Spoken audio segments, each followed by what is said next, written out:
Hello, everybody. It's good to be with you again this Thursday as we continue our discussion on how to read the Bible for all it's worth. This week I'm going to be talking about the Old Testament law. It's chapter 9 in the book. It'll be one of the shorter segments we have. This one and the wisdom literature are kind of easy to get through. There's not an awful lot there, but still it's relevant and needed that we do take a look at this to try to help us understand how better to use these types of writings in the Bible. So, law itself, or when I talk about the law, basically what we're talking about is the Old Testament covenant. So, the term law itself basically comes from the Greek word that they use to describe this set of instructions. They call it nomos. And so, they call it the law, or we translate it as the law, which seems to be the way the word should be translated. In Hebrew, it's called Torah, and that's the Old Testament covenant. And Torah is a Hebrew word, and Torah means instruction. So what I'm trying to bring out to you is that the word law, Old Testament covenant, and Torah are all the same thing. They're all the same pact, or partnership, or contract between God and Israel. So I will try to use Old Testament covenant from here on out, but if I do say Torah, or the law, you'll know what I'm talking about. So again, these three words or phrases, the law, the Old Testament covenant, and the Torah, are all referring to the same contract, the same agreement between God and humanity. Now, in our Bibles, where we have this type of literature, and it's a type of literature where we're expressing some kind of relational expectations, is what we're doing. This kind of writing in the Old Testament, the law language or the law writing, style of writing, is in Exodus, and it'd be the latter half of Exodus. So Exodus 20, where you have the Ten Commandments. I want to come back and talk about the Ten Commandments later, but Exodus 20, you have the Ten Commandments, and then all the way to the end of the chapter, or the end of the book, you have basically instructions about how to erect the tabernacle, size the tabernacle, how to build the tabernacle, some sacrificial instructions.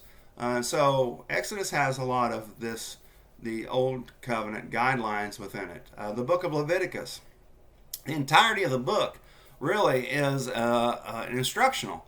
A lot of language in there for priestly duties, but there's also a lot of good instruction for covenant members and how they should behave within the covenant itself. Remember, the love your neighbor commandment comes from Leviticus 19. So Leviticus is an important book in the Old Covenant. Numbers has just parts of Numbers, not in fact it's a very, very small part of Numbers. Numbers is mostly about telling us about the very limited information, but it's telling us about the Exodus or the wanderings of the Israelite people. But in the book itself of Numbers, we have a few chapters, I think 15 through 19, somewhere around there, where we do have instructions for priests, sacrifices, and some other ritualistic practices. Deuteronomy, though, is basically the entirety of the covenant reiterated by Moses. In fact, most people classify Deuteronomy as some type of a sermon, a last-ditch speech. Moses is getting ready to die.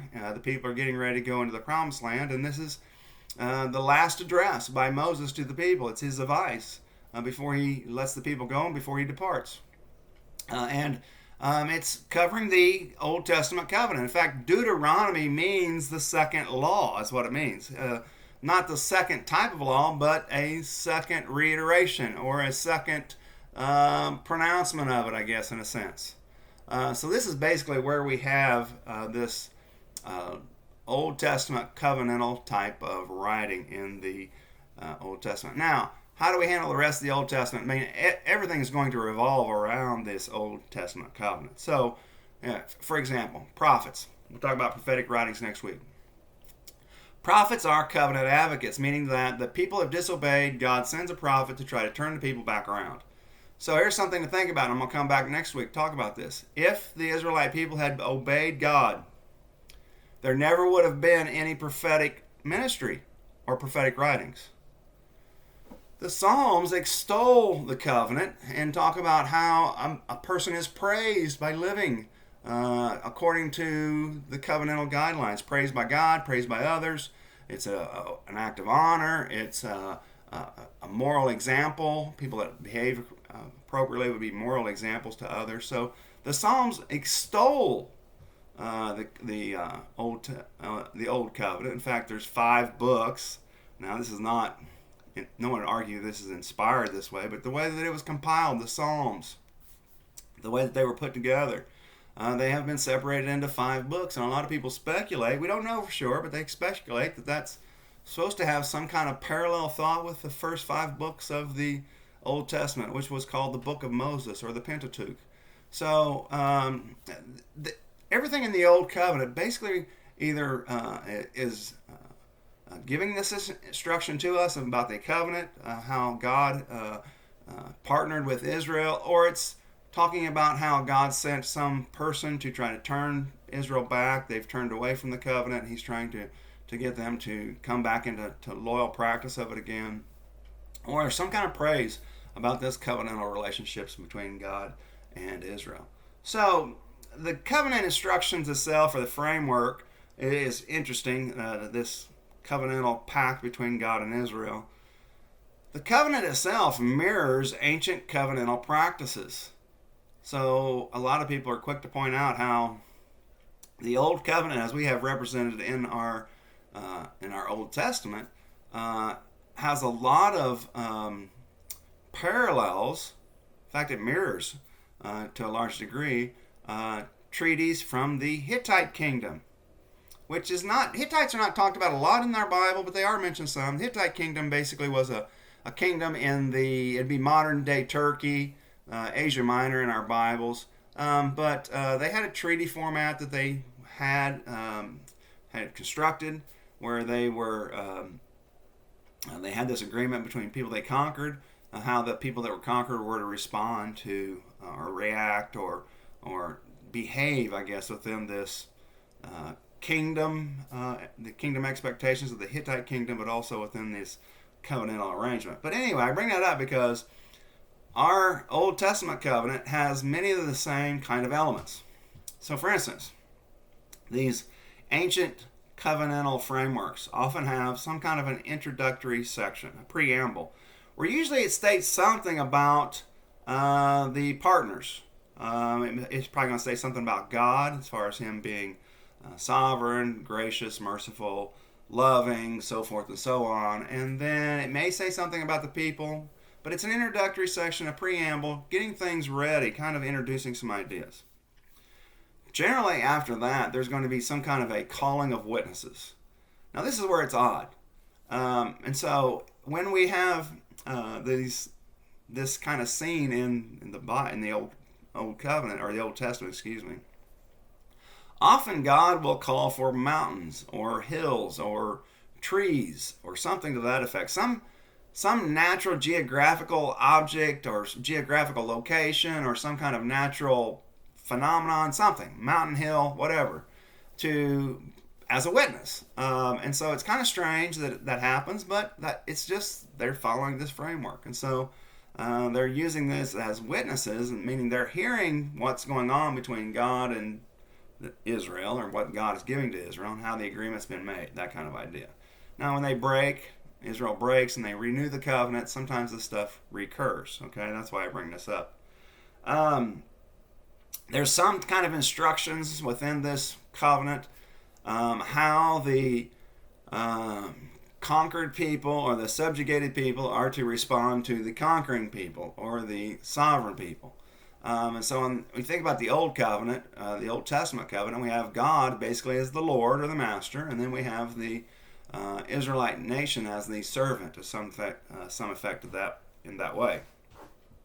So how Israel is to respond to God in this relationship, and how God will react to this, or how God will help or aid or support, is stipulated within these covenantal guidelines. So these instructions are within there, and how they're supposed to, the lesser pact member is supposed to remain loyal to the greater one. This is key.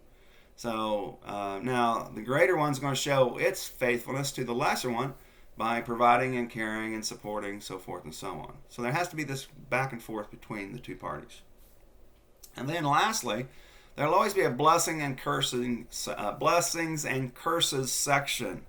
So the blessing would be if you live by the Old Testament covenant as it is stipulated, then you will be blessed by God. And if you don't, then you will be cursed, that kind of idea.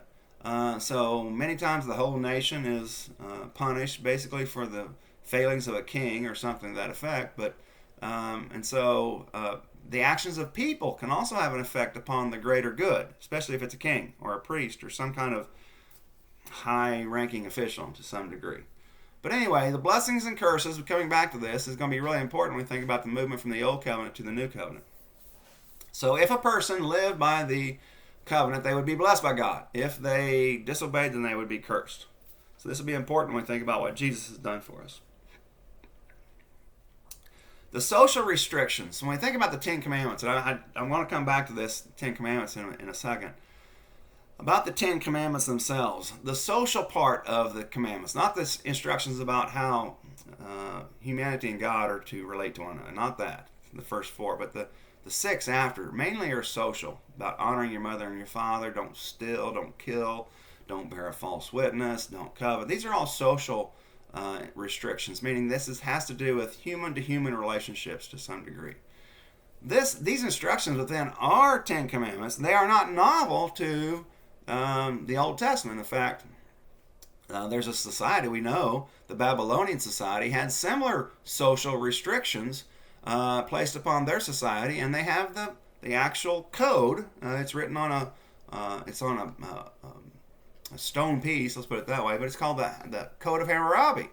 And in the Code of Hammurabi, you have things like do not commit adultery, do not steal, do not kill, do not do these other things. And so these social restrictions were a part of other people's society also. So that makes me wonder, it should make people wonder, that there has to be some element of morality to people in general.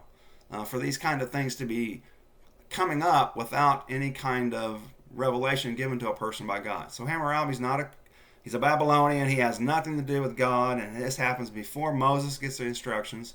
We have these social restrictions already in place in some societies. But the aspect about God, the instructions about God, those are unique to Israel. Now, it would be different if there was some kind of similar agreement in some other place, but there's not an arrangement like this necessarily between a God and humanity. This is unique in this way between God and Israel. But these social restrictions, they're used by other societies, other cultures. So this is not novel. Now, what we call the Ten Commandments, this is going to be kind of odd, and I wish our translations did not do this, because this really misdirects people, misinforms to some degree, and it's nothing that's going to be detrimental to your faith or anything like that, but it's just interesting to know that the word commandments never shows up in the Hebrew language. Now, there is a word for commandments in the Hebrew language. In fact, it shows up in Psalm 119, and all over the Old Testament it's in there. But the word for commandment, which is mitzvah in Hebrew, is not used to describe these 10 prohibitions, or these 10 instructions about the relationship. Some of them about the relationship between God and humans, and the other about the relationship between human to humans. They are not called commandments. In fact, they're just called words.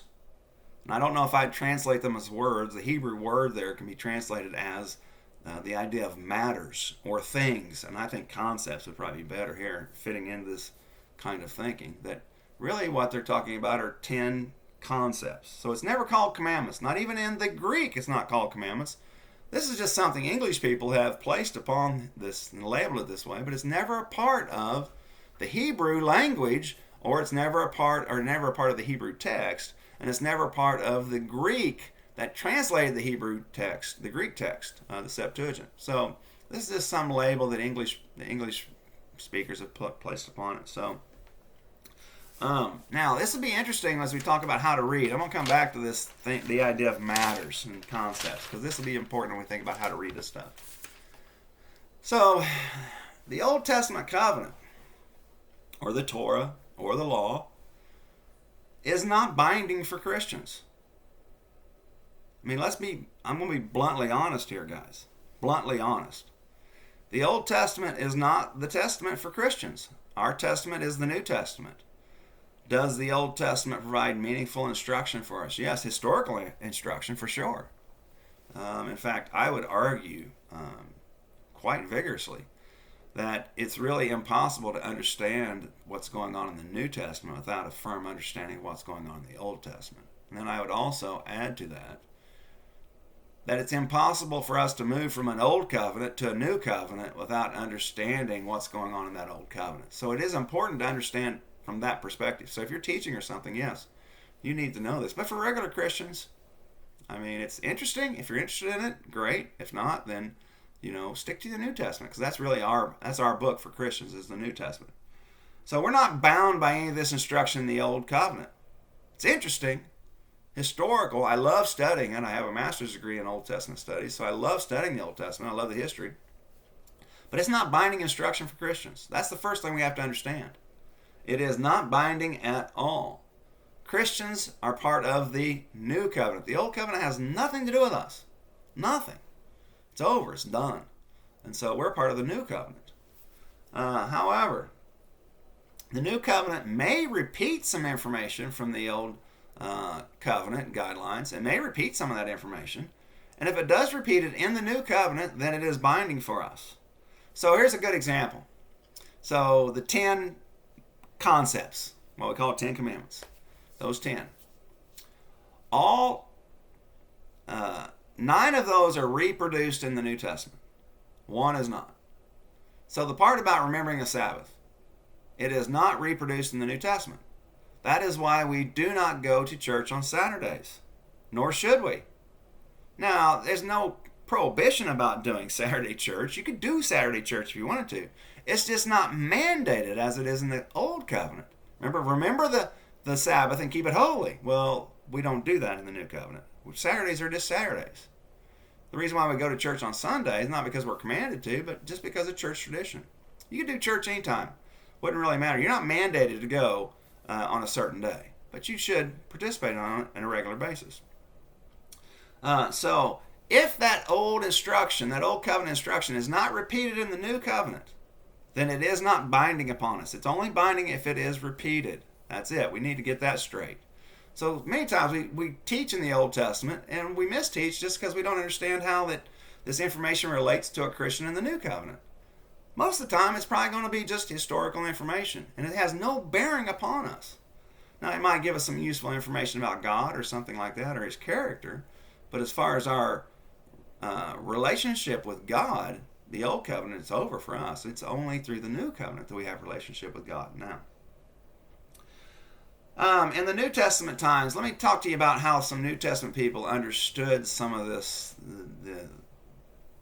the Old Testament covenant, because this can be kind of confusing. So, two primary groups. We're not going to talk about the Herodians, because they're really not a religious group. They're more a political group. 2 groups that come up in the New Testament, in the Gospels. Sadducees and the Pharisees. So, they're important in the way that they are understanding and utilizing the Old Covenant. So Sadducees and the Pharisees. The Sadducees. The Sadducees were the most conservative. This is important. They are the most conservative in that their Old Testament, their Bible, only consisted of the first 5 books: Genesis, Exodus, Leviticus, Numbers, Deuteronomy. The book of Moses, the Pentateuch. That was it. That was their Bible. Anything else had no authoritative value. So they only accept the first 5 books, and that is where the Old Covenant resides, within these first 5.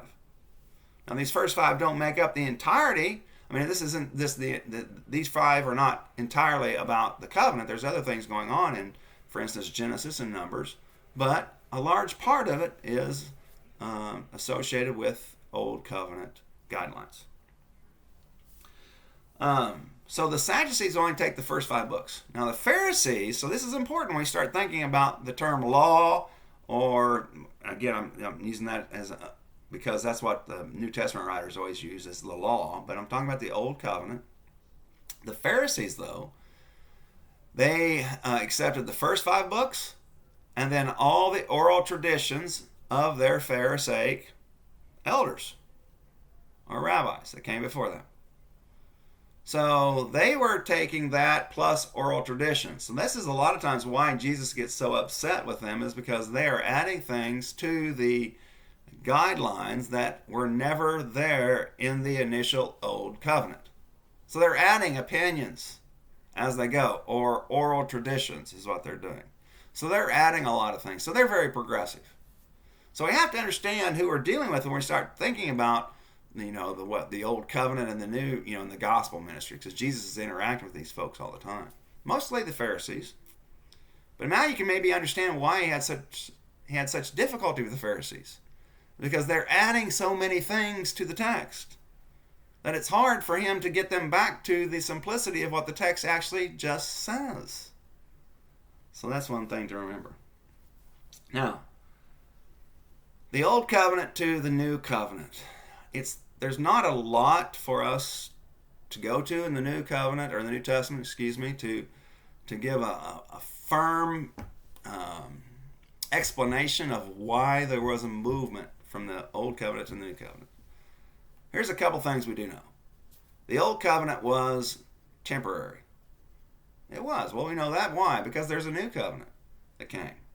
So it was temporary. It was never meant to be an everlasting covenant. So we need to even understand that differently when we look at the word. In fact, Hebrew people never thought, they didn't have an idea of forever in their mind. Greek people maybe, barely, are starting to think that way. But ancient people just did not think that way. So they never thought of a forever covenant. They thought of one that lasted a long time. In fact, the Hebrew word for that's often translated as forever really has the idea of a extremely long duration.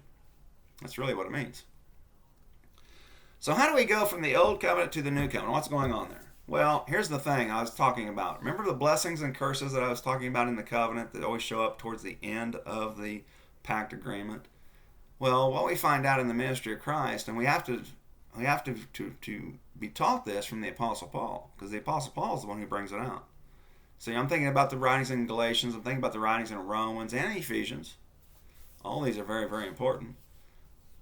Christ was able to achieve what was intended within the Old Covenant.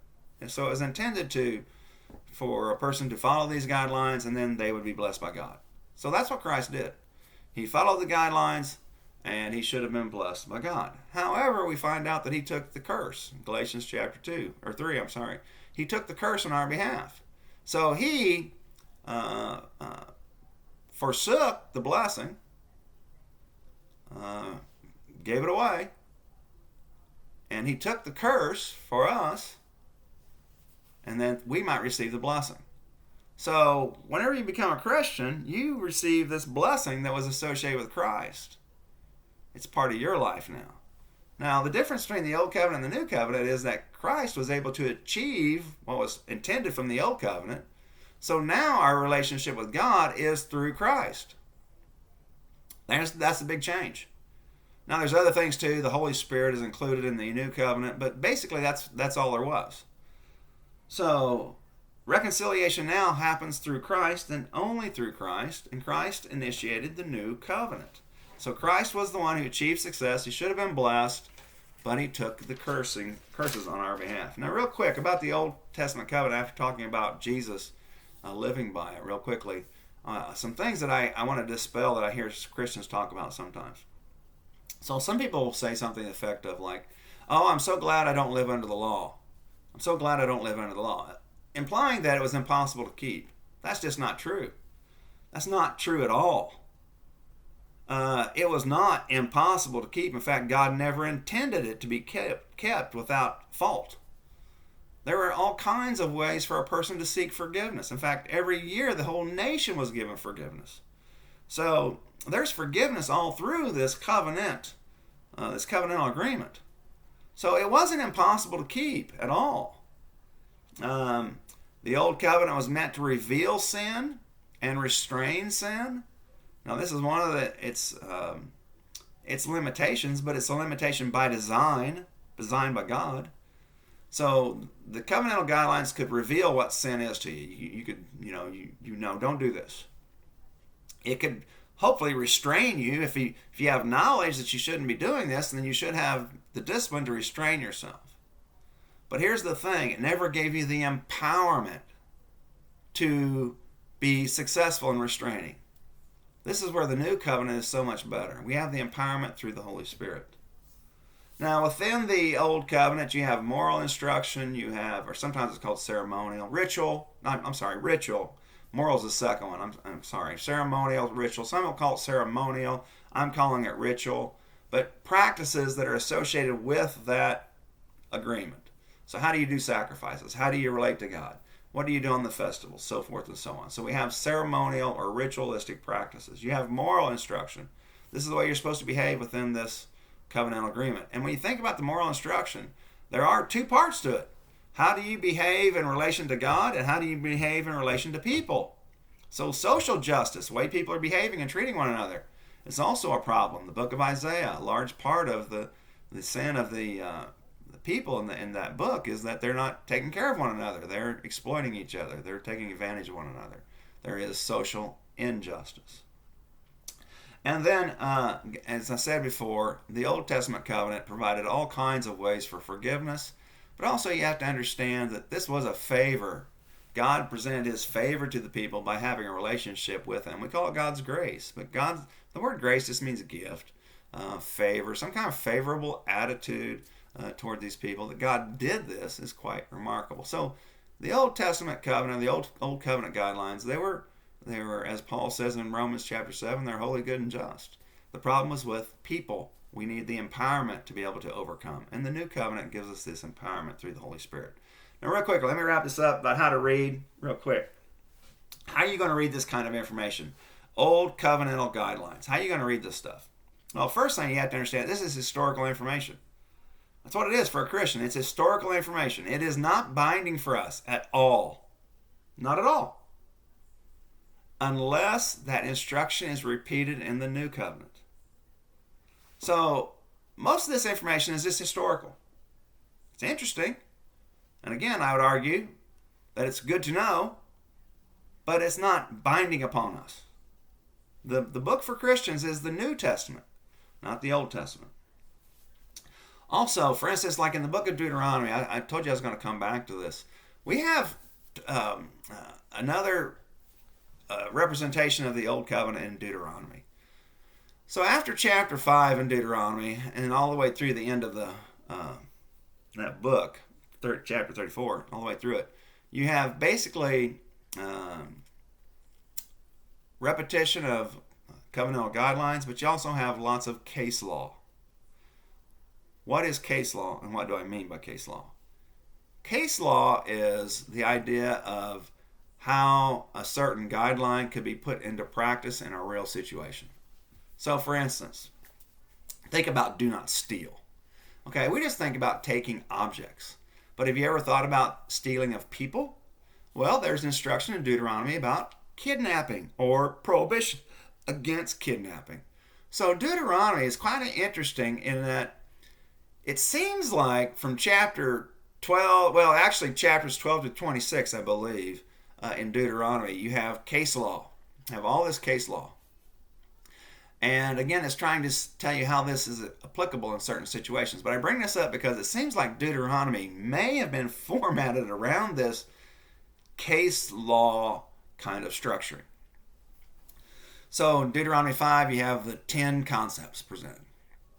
Well, it seems like chapters 12 through 26, in fact, chapters 7 through 12, or 6 through 12, I should say, 6 through 12, really give us some kind of explanation about human to God relationships. Like, this is the part, Deuteronomy 6, that says, love God with everything you have, with your whole, your heart, mind, soul, and strength. The great Shema, the Lord is one. Hear, O Israel, the Lord God is one, Deuteronomy 6:4. So this instruction, there's instruction there about the God and human relationships, but there's also instruction about human to human relationships. So it's just like I said, do not steal. You have information about kidnapping. Do not kill. In Deuteronomy, and I think it's I'll probably misspeak, but I think it's Deuteronomy 15. I could be wrong. But in Deuteronomy 15, it has instruction about how you're supposed to engage warfare. So there's much more going on here within this old covenantal guidelines than just telling us don't do this and don't do that. There's also ways that explains how this stuff can be implemented in real life scenarios. But again, Christians are not bound by this, but there could be some interesting principles drawn out, definitely, that could carry over into the new covenant when we think about it. But we have to be careful about how we do that. And also, lastly, when you're reading through this, just realize that God wanted to have a relationship with Israel. That is pretty phenomenal. That's remarkable. And we should be in awe of that and appreciate that God wanted to do that. And this is the beginning of his reconciliation plan. It began there. So we shouldn't look at this with disdain, as I think some do. We shouldn't look at it as uninteresting and unimportant. I do think it's important, especially if you're teaching or preaching. You need to have a firm handle on this. But we have to realize is that this is old covenant instruction. Christians are in the new covenant.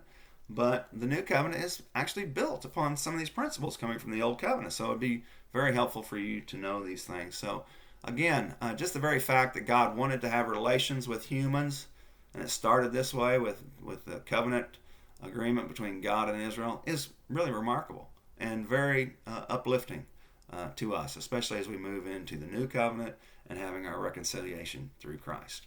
Next week, we're going to talk about, I think it's the prophets. I think it's chapter 10. Let me double check. Yes, chapter 10. We're going to be looking at chapter 10 next week, talking about the prophets, prophetic writings.